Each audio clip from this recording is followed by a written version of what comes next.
Assalamualaikum warahmatullahi wabarakatuh. Pemirsa, informasi mengenai Kabupaten Kota Waringin Timur dan sekitarnya telah kami rangkum untuk Anda dalam Jurnal Kotim.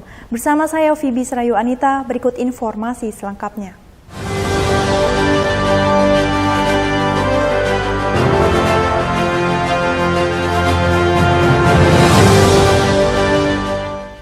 Badan Meteorologi, Klimatologi, dan Geofisika Bandara Haji Hasan Sampit Kabupaten Kota Waringin Timur memperkirakan jika cuaca pada malam pergantian tahun di Sampit cerah berawan, potensi hujan kecil untuk terjadi.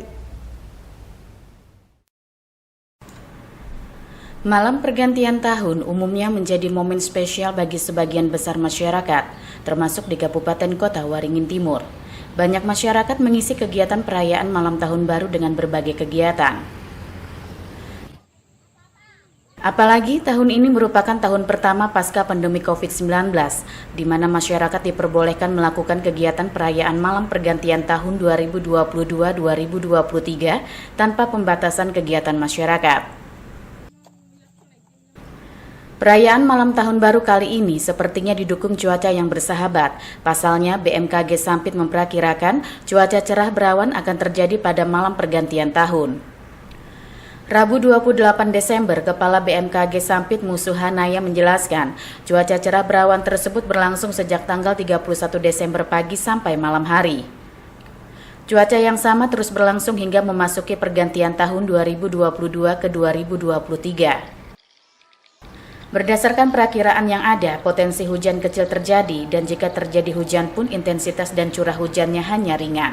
Tanggal 30 diprediksi cuaca berawan hingga hujan dengan intensitas ringan. Kemudian di tanggal 31 ini berawan. Nah, tanggal 31 pergantian tahun, diperkirakan cuaca cuma berawan. Kalaupun ada hujan, potensinya intensitas ringan. Kemudian di tanggal 1-nya juga berawan hujan ringan. Nah, jadi kita tidak ada yang signifikan hujannya sampai dengan pergantian tahun. Musuhanaya menambahkan, perakiraan cuaca bersifat dinamis dan dapat berubah sewaktu-waktu. Untuk itu masyarakat diimbau terus mengikuti perkembangan cuaca dari BMKG dan pihak BMKG akan terus memperbaharui perakiraan cuaca. Masud Badarudin, Hayat TV. Pantai Ujung Pandaran di Kabupaten Kota Waringin Timur aman dari gelombang tinggi saat libur tahun baru 2023. Badan Meteorologi, Klimatologi, dan Geofisika Bandara Haji Hasan Sampit memperkirakan gelombang tinggi tidak terjadi di perairan Kalimantan Tengah bagian timur. Libur pergantian tahun baru pada 1 Januari umumnya diisi masyarakat Kota Waringin Timur dengan mengunjungi objek wisata. Salah satu yang menjadi andalan adalah Pantai Ujung Pandaran di Kecamatan Teluk Sampit. Pada tahun baru 2023 ini, objek wisata Pantai Ujung Pandaran diprediksi akan dipadati oleh pengunjung, baik warga Kota Waringin Timur maupun dari luar daerah. BMKG Sampit memperkirakan Pantai Ujung Pandaran yang berhadapan langsung dengan Laut Jawa aman dijadikan tempat wisata, khususnya pada libur tahun baru 1 Januari 2023 mendatang. Walaupun saat ini gelombang tinggi hingga 3 meter tengah terjadi di perairan Laut Jawa. Kepala BMKG Sampit Musuhanaya pada Rabu 28 Desember mengatakan, gelombang di perairan Kalimantan Tengah bagian timur pada 1 Januari mendatang hanya berkisar antara 0 hingga setengah meter. Tinggi gelombang tersebut tergolong aman. Meski begitu, Musuhanaya menegaskan jika perakiraan gelombang air laut sewaktu-waktu dapat berubah. Masyarakat yang ingin berwisata ke Pantai Ujung Pandaran dihimbau mengikuti perkembangan cuaca dari BMKG. Nanti tanggal 1-nya jam 07, kisarannya setengah sampai 0,75. Jadi aman lah. Ini tanggal 1-nya. Kalau dari prediksi aman. Kalau prediksi aman. Tapi prediksi ini kami akan update terus. Ini kan tanggal 28, masih berapa hari kan? 3-4 hari. Karena sifatnya dinamis mas, cuaca itu. Nah, untuk itu tetap ikuti update perakiraan kami yang ada di web bmkgkotim.info. Itu setiap hari perakiraan cuaca kita update di situ. Selain perakiraan cuaca yang menjadi perhatian, warga yang ingin berwisata ke Pantai Ujung Pandaran juga harus berhati-hati saat melakukan perjalanan dari dan ke objek wisata itu. Kepadatan arus lalu lintas diperkirakan akan terjadi terutama pada momen libur tahun baru nantinya. Mashud Badarudin, Hayat TV.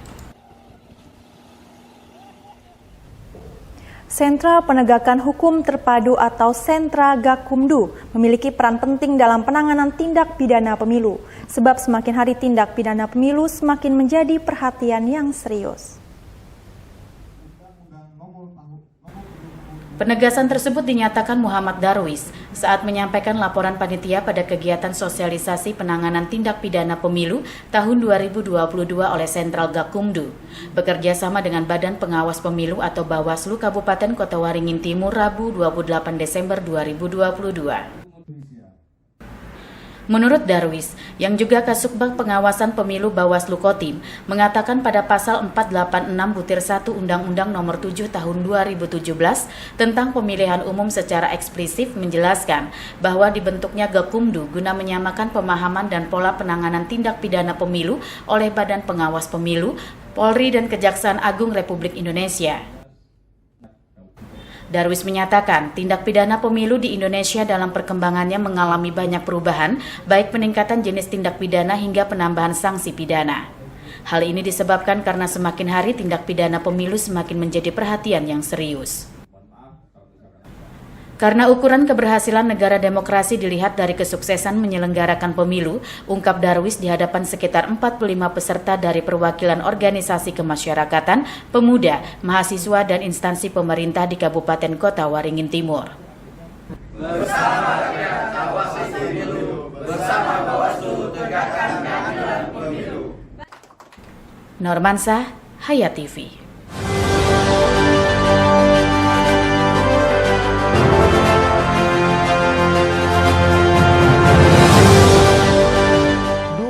TV di rumah Inyong cuma jadi pajangan. Lah kepriben punya TV gambar nggak bisa ditonton. Beruat sampai ganti TV, ganti kabel, ganti antena, pindah tempat. Tetap baik, beruat.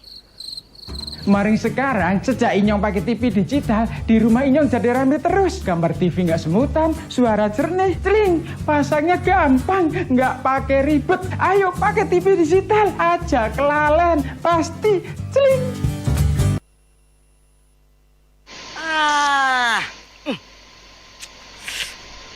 Gambarnya jangkrik. Yah, TV-nya masih analog ya? Ganti dong ke digital. Digital? Ya, digital. Tinggal install set-top box, gambar tajam, channel banyak, tanpa iuran bulanan. Hey, gimana? Bagus kan? Gambarnya jangkrik. Hah? Sambut era digital dan nikmati kesempurnaan gambarnya. Yuk nonton siaran televisi digital. Bagaimana ya cara menangkap siaran televisi digital? Pertama, pastikan di daerah Anda sudah ada sinyal siaran televisi digital. Kedua, gunakan antena UHF di dalam atau di luar rumah Anda. Ketiga, pastikan televisi Anda sudah dilengkapi penerima siaran digital DVB T2. DVB T2 merupakan jenis sinyal yang digunakan Indonesia dalam penyiaran televisi digital.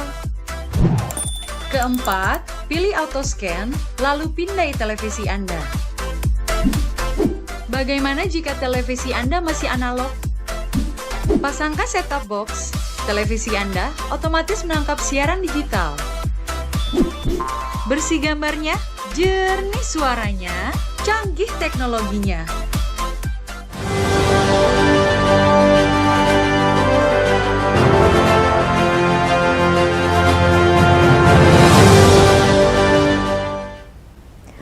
Lomba panahan marunting archery competition yang berlangsung di Kota Waringin Barat berlangsung lancar dan sukses, di mana pada event kali ini tim dari Kecamatan Kumai berhasil menjadi juara umum.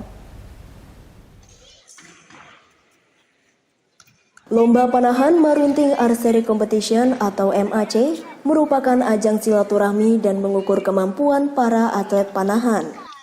Pada tahun ini MAC telah digelar yang keempat kalinya, yang bertempat di Gor Sport Center Pangeran Ratu Alamsyah Pangkalan Bun, Kabupaten Kota Waringin Barat, Kalimantan Tengah pada tanggal 23 sampai 25 Desember 2022.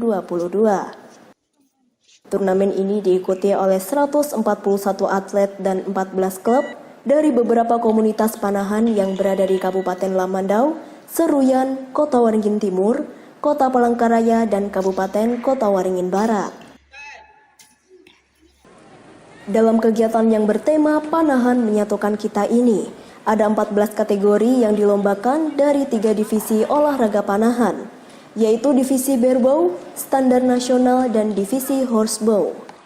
Ketua Panitia Agus Salim dalam acara penutupan menuturkan, dalam kegiatan lomba tahun ini, meski persiapan sangat singkat, namun berkat dukungan banyak pihak, turnamen panahan indoor terbesar di Kalimantan Tengah ini dapat terselenggara lebih baik dari tahun sebelumnya. Selain itu juga kerjasama tim pelaksana, dukungan sponsorship maupun donatur, serta dukungan banyak pihak turnamen panahan dapat terselenggara dengan sukses. Saat ini, perkembangan atlet panahan di Kabupaten Kota Waringin Barat dan Kalimantan Tengah pada umumnya mulai berkembang pesat. Hal ini karena seringnya diadakan turnamen sehingga mendorong minat masyarakat.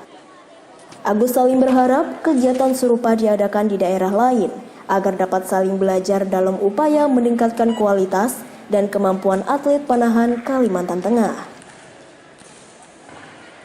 Alhamdulillah, kami panitia pelaksana Marunting Archery Competition ke-4 tahun 2022 ini, kami telah melakukan turnamen panahan indoor terbesar di Kalimantan Tengah pada tahun ini.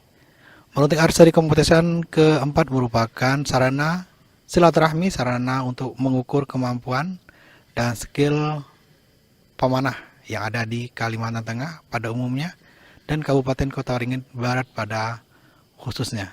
Para panitia diberikan kelancaran dalam melaksanakan tugasnya dan para atlet, beberapa atlet tercapai targetnya.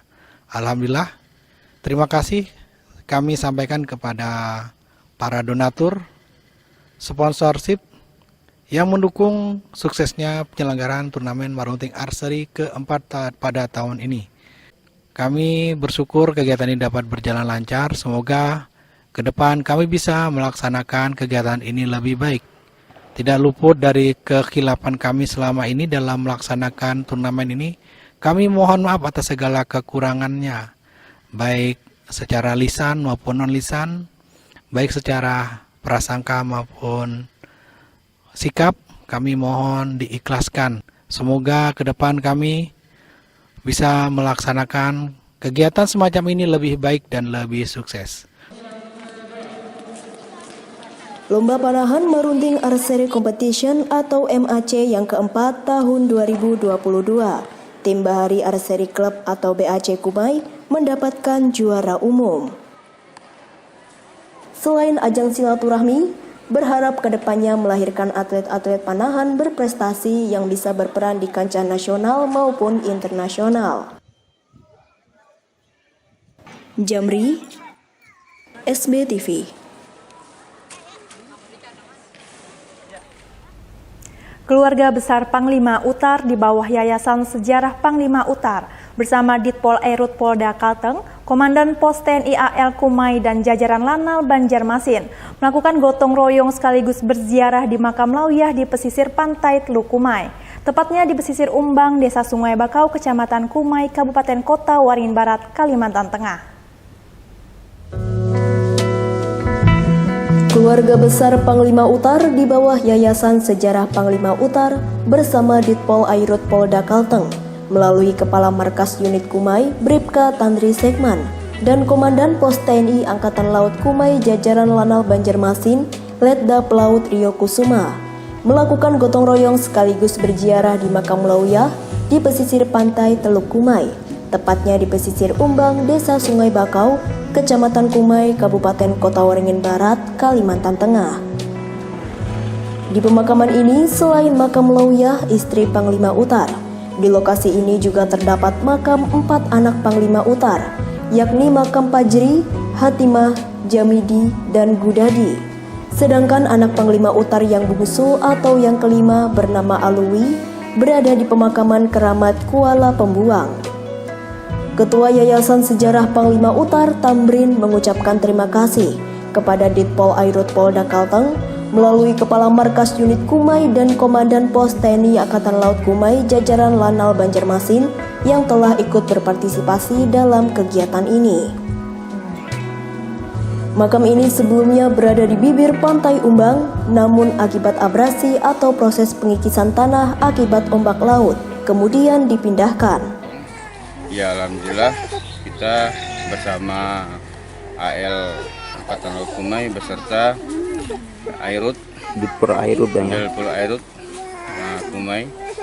Ya, saya juga mewakili atas nama keluarga besar sangat mengucapkan ribuan terima kasih dengan bapak-bapak serta saudara-saudara yang bisa mengikuti ziarah di makam Sri Pahloyah, istri Panglima Utar.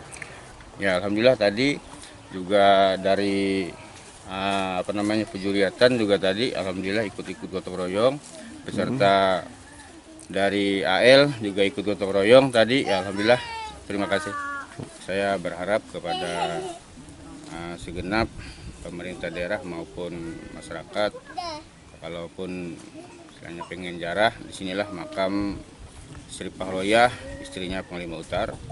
Mengenai masalah tentang sejarah, memang awalnya makam ini kena abrasi di daerah Umbang. Nah, sekarang sudah dipindahkan di makam Sri Pahloyah yang arah menuju Sungai Bakau. Mungkin dia daerahnya pas di Desa Umbang. berarti ini. Usai gotong royong dan berziarah, rombongan berteduh dan melepaskan lelah di sebuah rumah kecil di bibir pantai Umbang, Desa Sungai Bakau. Lokasinya tidak jauh dari pemakaman umum Lauyah. Menurut cerita dari cucu kandung Panglima Utar, Abdul Muin, rumah inilah tempat tinggal Panglima Utar sebelum bepergian ke Air Hitam, Kalimantan Barat. Namun rumah kecil ini sudah direhab beberapa kali sehingga tidak berbentuk aslinya. Di lokasi sekitar rumah banyak pohon buah kuini berukuran besar dan tinggi. Pohon besar ini merupakan tanaman peninggalan pahlawan Panglima Utar sebelum dirinya bepergian. Kalau yang ada ini sudah berapa kali rehab. Kalau yang rumah beliau awal itu sudah ada. Berarti ini sudah rehaban Bang ya? Ya, ini rehab. Tapi aslinya dulu di sini Bang ya? Iya. Peninggalan beliau ya seperti pohon-pohon ini, mungkin ada perahunya juga, tapi mungkin belum kita temukan, masih ditenggelamkan, mungkin tertimbun tanah. Kalau orang sini bilang ini kan pohon kuini, tanaman beliau juga untuk anak-anaknya. Kalau kita cucu kandung dari beliau. Kalau sampai anaknya dari? Anaknya dari Alwi, anak paling bungsu dari Panglima Utar. Oh iya. Kalau cerita bapak saya belum pernah ketemu loh sama beliau kan. Ya. Soalnya usia kita muda juga. Tapi cerita bapak saya, ya itulah peninggalan sejarah beliau di sini itu dipelihara, untuk dipelihara dengan anak cucunya. Itu berbentuk batu. Itu kan batu tuh kesayangan mereka juga. Dititip sama anaknya yang di Air Hitam besar. Jadi waktu 2018 itu kami ke sana, jadi kami bawa ke Kumai. Aku tidak meninggalkan harta, cuma meninggalkan sebuah batu, peliharalah batu ini. Nanti suatu saat katanya akan tahu. Selain bergotong royong dan berziarah, kegiatan ini merupakan ajang silaturahmi, khususnya antar keluarga besar Panglima Utar yang tersebar di wilayah Kabupaten Kota Waringin Barat dan sekitarnya. Jamri, SBTV.